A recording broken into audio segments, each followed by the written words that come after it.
So we're going to go ahead and get started. Let's see if I can find. You want to do geometry instead? No. You sure? Yeah, okay. Okay. No, we won't. All right. Benefits. So what are benefits? So that's one of the things. The first half of our notes are all about benefits. So what do you guys know about employee benefits? What do you know about it? What do you know about it? Adrian, what do you know about benefits of a job? Does that mean awesome? Yeah? More specifically, what do you mean? Paid time off could be a benefit, yeah. So specifically, benefits are compensation they offer you that aren't in the form of a paycheck, right? They're not just money. Could be paying for part of your health insurance or all of it. Most employers only pay for part of it. It could be child care or part of your child care expenses, those kinds of things. The things that they are not paying you money for, but are of a financial benefit to you. You guys know what workers' compensation is? We're going to talk about that in more detail, but if you get hurt on the job, workers' compensation is insurance that will cover your medical bills. So if you're working and you get injured, your employer is supposed to go through workers' compensation and pay your medical bills. All right, let's look at 1, 2, 3, and 4. Just read them, and then we'll go over them together.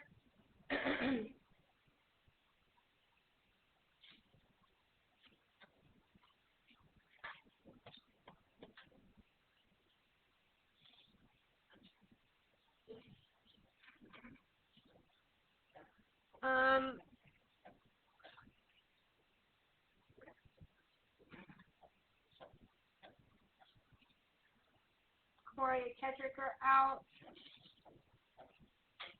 Kaylee's out. And I think everybody else is here.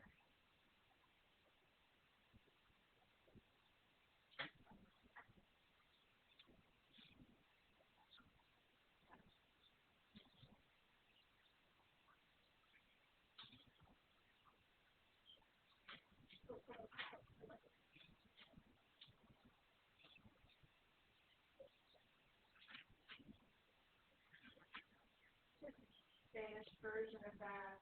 It looks different, but the words are shaped the same.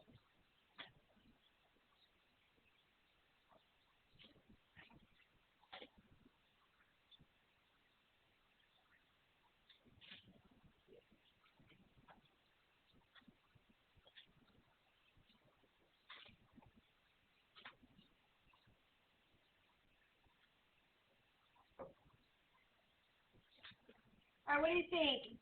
Insurance, let's look at A. Would A match up with 1, 2, 3, or 4?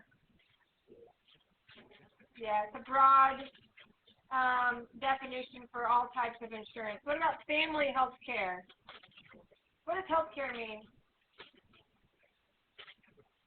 Health care is basically just another term for insurance, right? Health care. So B, if it's health insurance for your family, we call it family health care. If it's just for you, the individual, it's individual health care.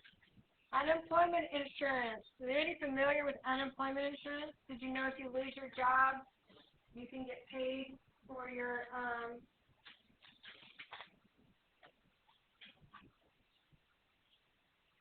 paid for not working? Did you just know that? Yes.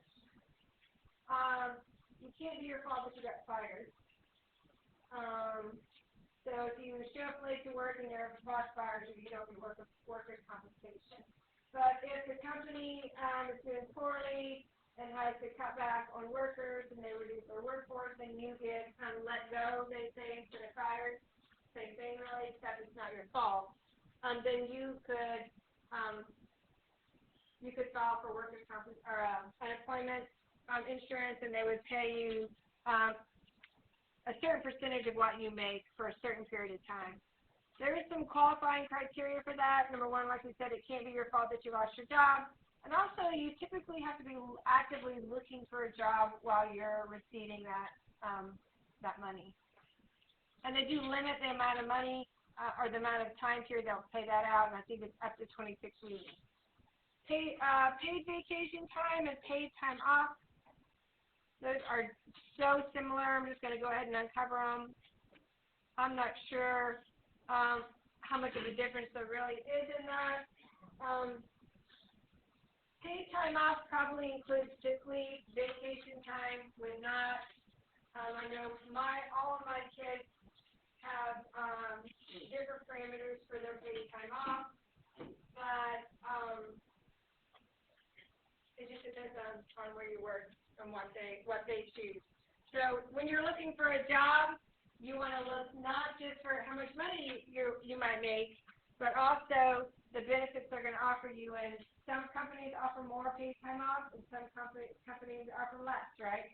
All things being equal, if one company's salary is both $100,000 a year, one company gives you 15 days a year off, and one gives you 8 days a year off, well, I'd want to go with the 15, right? If all other things are equal, right? So it's not just your salary you're looking for. You're looking for benefits, health insurance, that kind of thing. Child care leave. So when you have a kid, and this usually applies if you adopt a child, you have a baby or adopt, you have a certain amount of paid child care leave. Used to be just for moms, but now usually there's a period of time for dads too. Workers' compensation. If you get injured on the job, assistance to employees who are injured while working at their job, a program that is governed by state laws. I think workers' compensation not only does it pay your medical bills, but I think they probably supplement your income, so you might be getting paid if you can't work due to that injury. I don't know all the rules on that, but there's a lot of things involved. But if you get hurt on the job, you do have some support through workers' compensation. These probably are terms that you're a little less familiar with, so we'll just go ahead and go through those together. Pension. Pension has to do with retirement, and retirement that is paid for by your employer. Basically, it's usually like a big lump sum of money that they give you once you retire. So you're now retiring. After you retire, you get they'll pay you a certain amount. Not all companies offer a pension, so that's another thing to look for, especially maybe later in your career when you're starting to think about having to prepare for retirement. To be fair, you should start preparing for retirement now. You should start investing, well, maybe not now, but once you get out of college and start making your own income, because you'd be surprised how much more money you can have. You can save the same amount of money, but it just grows over time if you invest early. So you want to start thinking about it earlier than you think. A base period. The fixed period of time that most states use in an unemployment insurance formula to determine weekly benefits. So retirement plans and pension, they are similar, but they are not the same. Retirement plans, an employer offer this to save for retirement. So you can deposit money into this. The employer might set it up for you. They might deduct the money from your paycheck for you. They don't necessarily pay part of that. Some companies will match your deposit into those funds or match up to a certain amount, but not always. And stock ownership plan. So this is a plan that allows employees to buy or receive company stock offered as an employee benefit. So the company doesn't pay you any money, but they may give you shares of stock or allow you to buy shares of stock when no one else can in this privately held business. If it's a publicly traded business, they might just give you stock as a benefit, so that would be another form of compensation that's not technically money, right? Pretty low-cost, common thing to do in like startups, young companies, innovative companies. They will offer those kind of benefits. So if you really think this company you're working for is great, they offer these stock opportunities, even though maybe the salary is a little less than a comparable company. Maybe you go with that one because you see the potential for it just booming and exploding up within 5 years. and then you would benefit from those the stock ownership plan. So we're going to talk now about how you would compute vacation days off. Not all companies offer paid vacation. Not all companies offer the same amount. Sometimes they have a formula.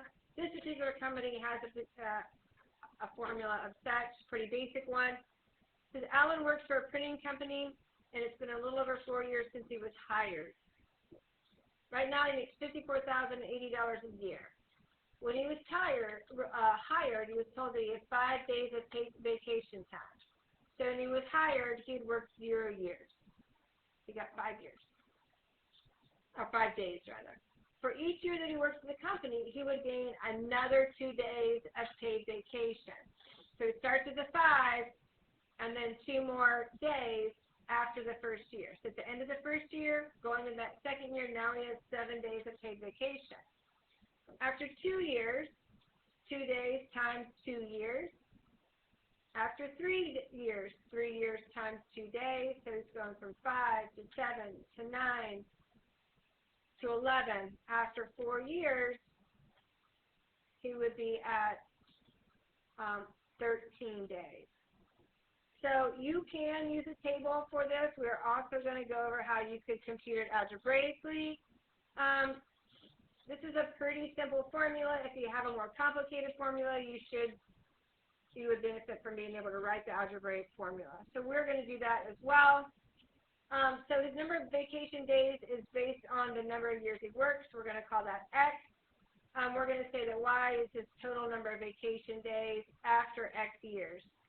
So that formula is going to be Y equals 5, which he starts with, plus 2 times the number of years he works. You'll note that he gets paid up to a maximum of 20 days. So once this Y is more than 20 days, it doesn't matter. He still only gets 20 days. So we are asked to find how many vacation days he will have after 4 years of employment. So that's what we're going to plug in. Instead of X, we're going to plug in 4. So 2 times 4 is 8, plus 5 is 13 days of vacation. So that's what his that's what his Y is. The next thing they asked us to do is tell them how much money he's going to earn while he's out on his paid vacation. So he's not working. How much money will his company pay him? Well, since his vacation is in days, we have to convert his annual salary to days. For whatever reason, when we did this originally, we converted it to weeks first. So his annual salary divided by 52 gives you the weekly pay. Oh, I know why. No. Okay. We can't just divide by 365 because Alan doesn't work 365 days in a year. Most people work 5 days a week. It tells us how many days a week he works. He does work 5 days a week. So we're going to find out how many weeks he works and then divide that by 5 to get his daily salary, right? If you just divide by 365, it's not the right number. We're not going to divide by 7 because he does not work 7 days a week.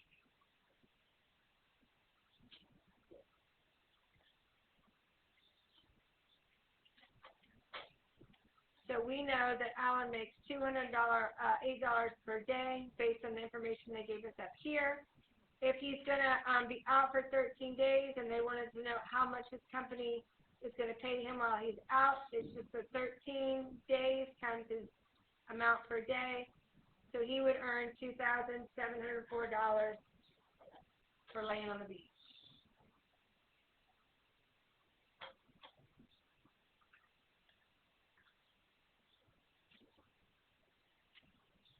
See how you type with that?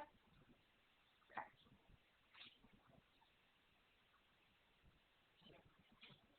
All right. So table 2. They tell us about Frida's health insurance. She has a family health care plan, and her employer pays part of it. She has to pay part of it. She pays 12%, which means her employer pays 88%, right? Everything, the whole is 100%. we don't know how much her health insurance plan costs, that family health care plan costs. We do know what she pays. So we can use what Frida pays and figure out how much her employer pays. So the way we're going to do that is we're going to take the amount Frida pays, and we can use that to find the total amount of her health care plan. So let's start with that. So X is the cost of health care. X equals the cost of health care. If I uncover it, you're writing it.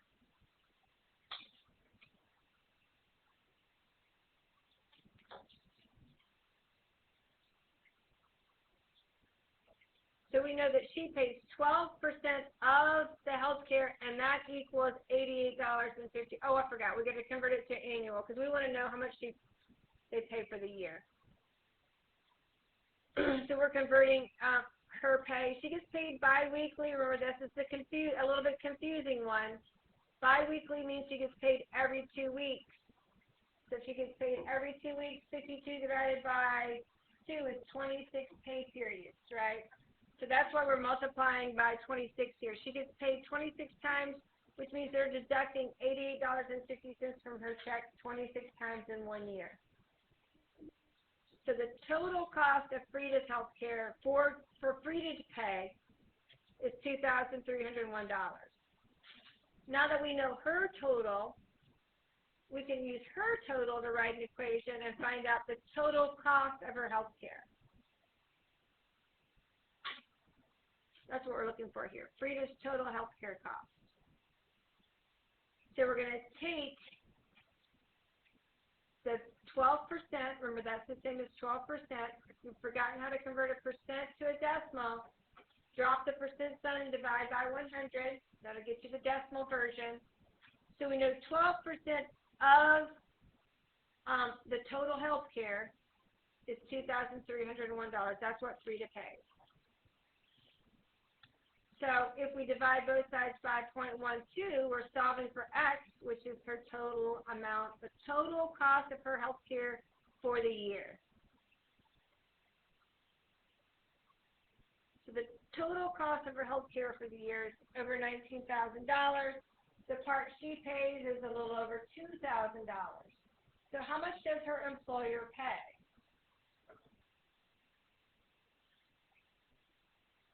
How can we find out how much her employer pays? What do you think?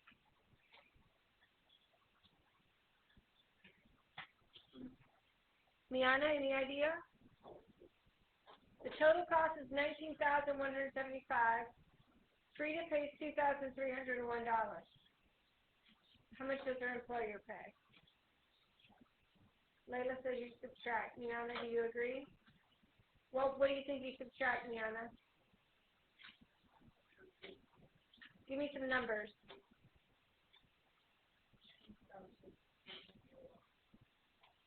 Yes. So that total minus the amount she pays gives us the amount her employer pays.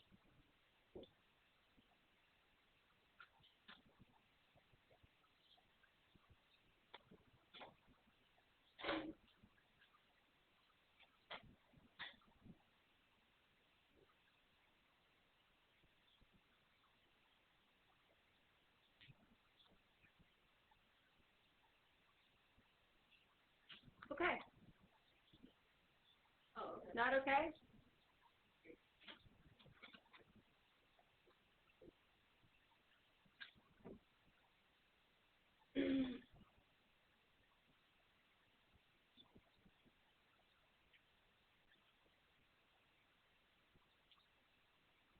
So this $16,874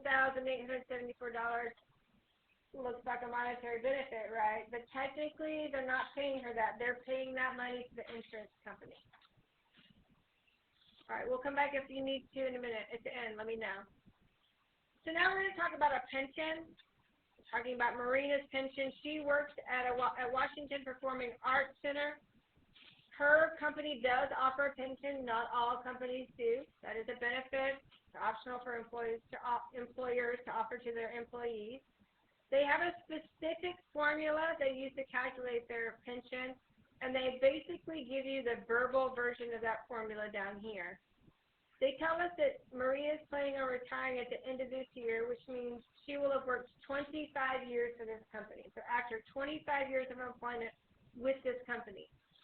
She may have worked other places, but her company only pays her pension for the time that she worked for them. So they tell us the formula here is that the retiring employee receives 1.5% of his or her average salary for the last 5 years of employment, multiplied by the number of years worked. So we've got to know some things. How do you find the average of a set of numbers? Ezra, will you pick your head up? How do you find the average of a set of numbers?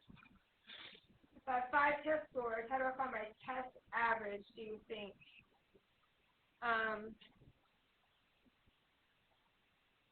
Isis, pick your head up. How do you find the average of 5 test scores? Kennedy? Add them up and divide by 5. That's how you find any average of any set of numbers. Add up all the numbers, divide by however many numbers you have. So it tells us that it says average salary for the last 5 years of employment, and then they give us the last 5 years of employment here. When you add all of those up, they equal $47,100.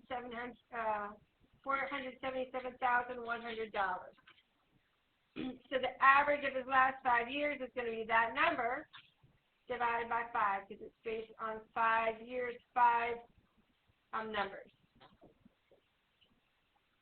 And that amount is $95,420. Then they tell us once you find that average,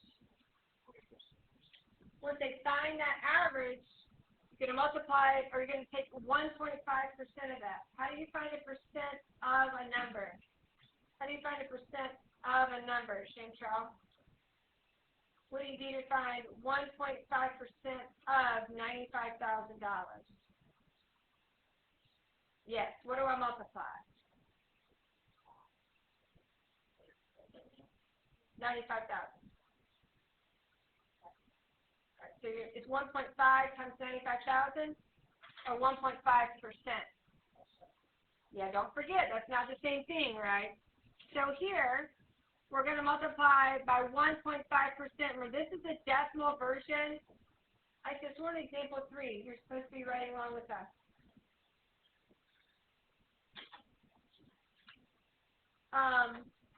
If you've forgotten how to convert a percent to a decimal, drop the percent sign and just divide by 100.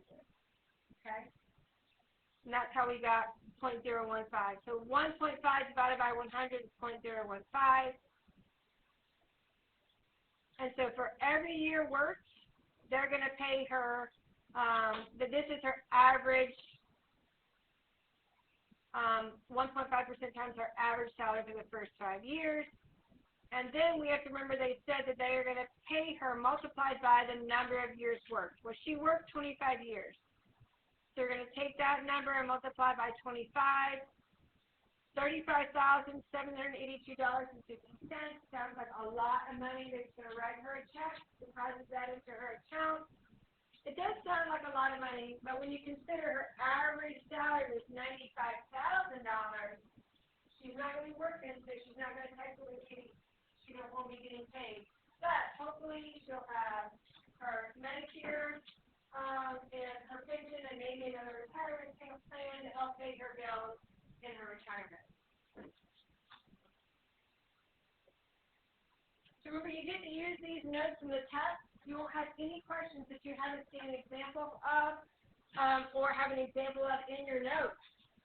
So if you take good notes and understand your notes, they can help you on the test. You get to bring them to class with you on test day.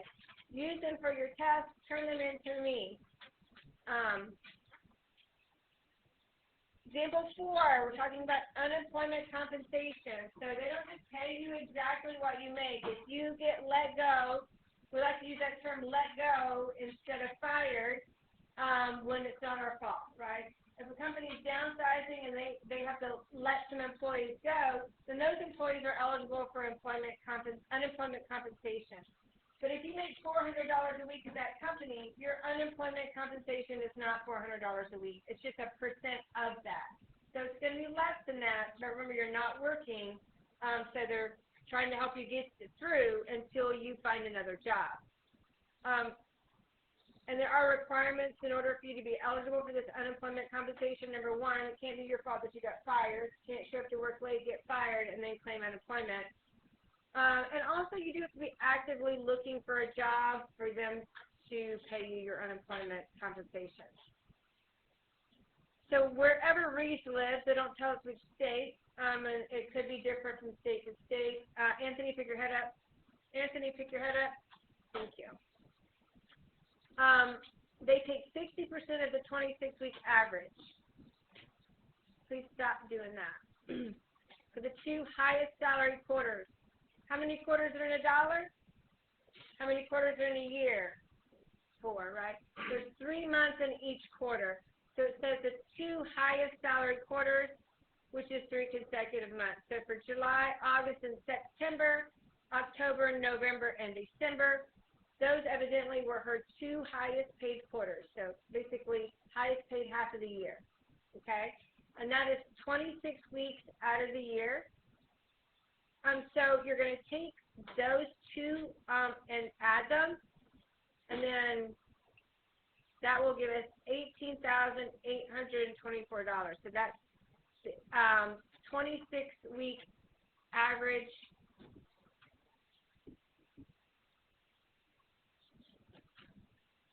for those two highest salary quarters. Now we're going to turn that into a weekly number, divide by 26 weeks.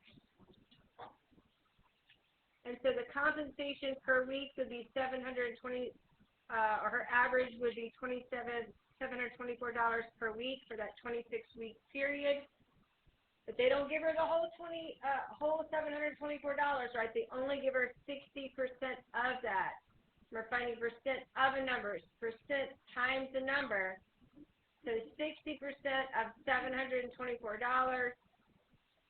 0.6 times 724, it's $434.40.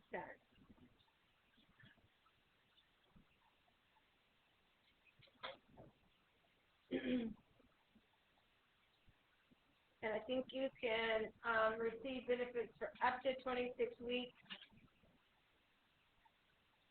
I don't know exactly how that works. I've not done it. No, we're going to finish this first. It's kind of a lot.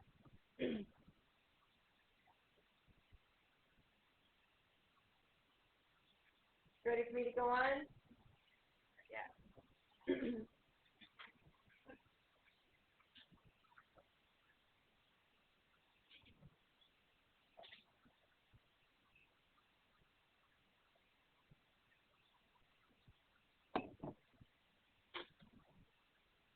Okay, I'll come back at the end if you need it. Just make yourself a note, example 4 if you're still not done, and I'll come back.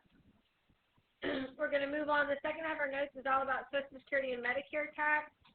Remember, you pay Social Security and Medicare tax, and your employer pays Social Security tax and Medicare on your behalf. If you're self-employed, you have to pay the employee and the employer part. Social Security and Medicare together are FICA. So sometimes you'll see that abbreviation FICA on paycheck stub or such. That's what it refers to.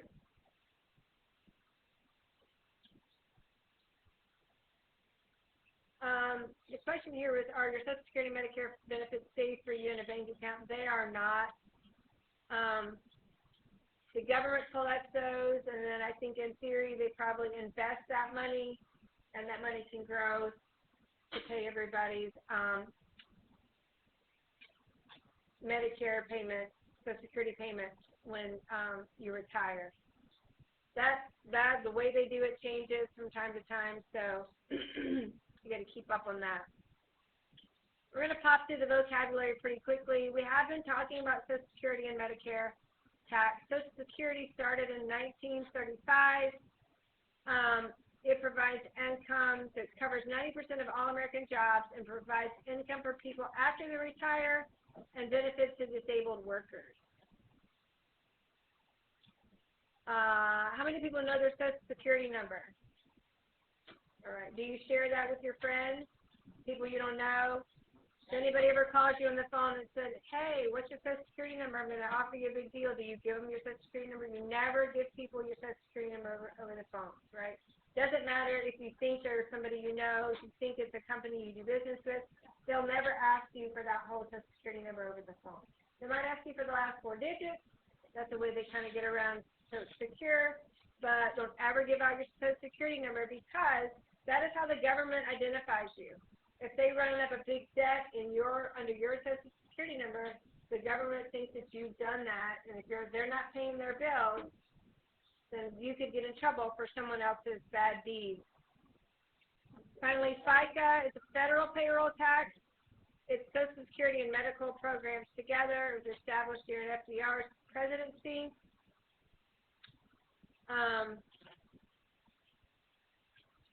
We've talked about these a little bit already. All right, so both Social Security tax and Medicare tax are paid for by the FICA tax. So together, Social Security and Medicare are the FICA tax. And it's the money that employee and employer. So remember, you pay part, your employer pays part. If you're self-employed, you have to pay both parts. The amount of Social Security tax that is collected is paid by the employee and the employer.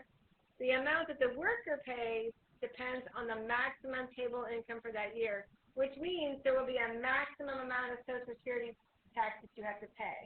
You only pay up to a certain amount of income. Anytime after that, you don't pay more.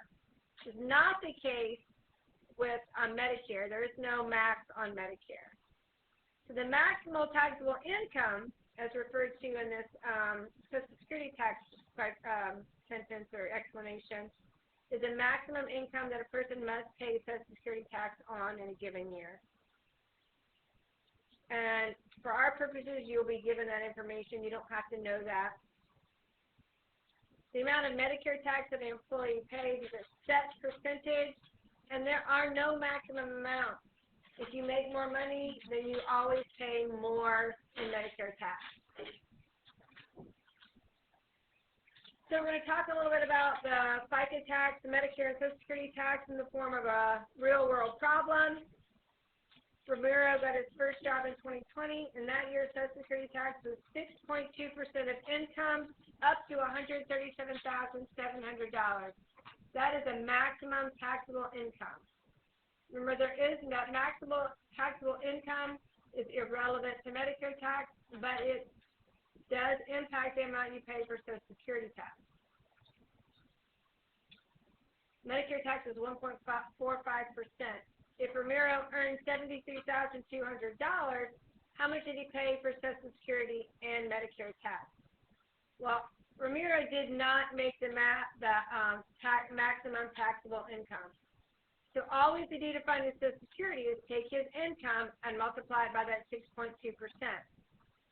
Right, we're taking 6.2% of his income unless he makes more than this amount.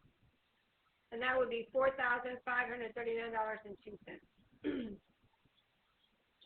His Medicare tax, it does not matter how much he makes. That taxable income is irrelevant. Whatever his income is, you multiply it by 1.45%. So on your calculator, you could use the 1.45% button times 73,200. Together, Social Security and Medicare tax are the FICA tax. So if you add them together, you would get the total for Social Security and Medicare taxes or the total FICA tax.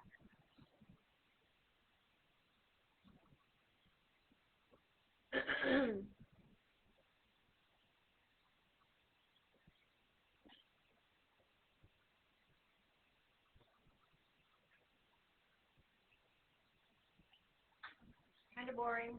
It is adult stuff. There's a little bit of adult take now while you learn about this stuff, but it is important that you understand these terms and concepts. All right, so we talked about piecewise functions. Real quick, I can go back at the end too, if that's enough time. We only have a few minutes, and I got 4 more examples to get, so we'll go back through it and some vocab. So remind me at the end to come back to 5, okay? We're going to use a piecewise function, which just means an equation with two different parts. We're going to use the two different parts based on the taxable income, where X is the taxable income. You need to know what X represents here, because that's how we know, do we use piece 1 or do we use piece 2? If X is less than or equal to 137,700, then we use this formula. If it's more than 137,700, they pay this flat amount. Mandy earned $143,000. Is that more than the maximum taxable income? Yeah, that's what this number represents here. So we're going to use piece 2 for her. We don't have to do any math. If she makes more than this amount, she pays at $8,537.40. That number is just done by multiplying the percent times the maximum taxable income. But we don't have to do that. It's given for us in the function. If Jacoby earns $54,500, now he's earning less, we're going to use piece 1, right? Because the taxable income is less than this amount. And so then in this case, we have to use this formula. We're going to multiply his taxable income by 0.062. Remember, that's what the X represents. So 6.2% times $54,500 is $3,379. So Jacoby, that's what he would pay in Social Security tax.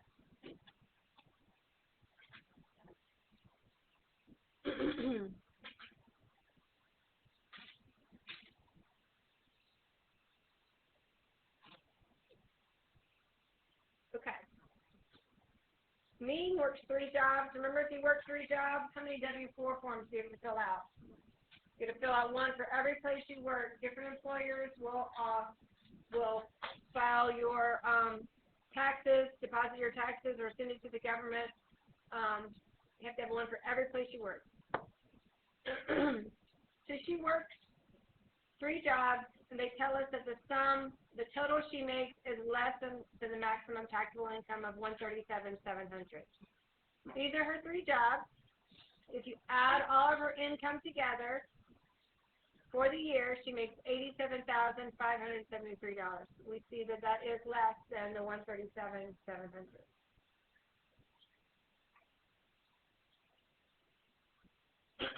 At the mail depot, express the combined total of her Social Security and Medicare taxes. So since she makes less than that taxable income, we can add the percent for her Social Security and her Medicare and just do one computation. So together, 6.2% plus 1.54% equals 7.65%. And we got this from our other slides. So in total for FICA, so this is the percent of her income that she pays in FICA tax. So we're going to take that number and multiply it by her total income from all 3 jobs for the year. And this is how much money she would pay in Social Security and Medicare taxes.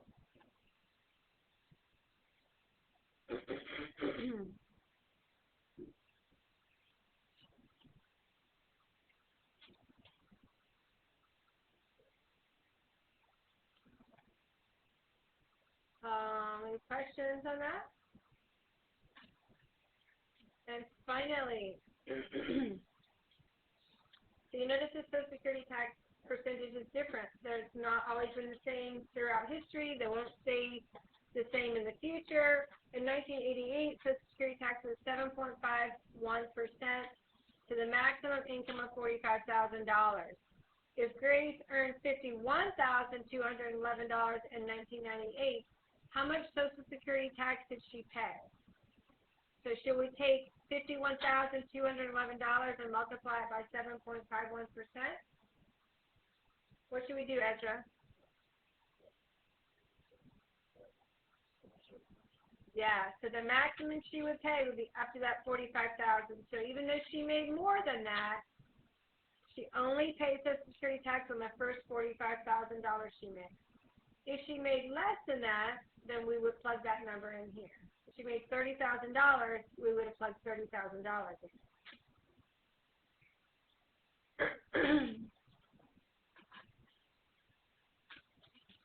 You need me to go back to 5? You got it? Anybody need me to go back to an example you missed? You can scan and submit these now then. They are in Canvas. I did not give you homework for tonight. I told you guys we were a little bit ahead of this Taylor's class, so we're slowing down a little bit. All you can do is scan and submit this. It's going to be turned in by 7 to get full credit. Also remember, pretty much all or nothing on these because we did them together. If you do them on your own, I'll give you partial credit. If we do them together and you leave one blank, you get no points. The whole point of me giving you points is to encourage you to follow along the class, pay attention, and write down all the examples, okay?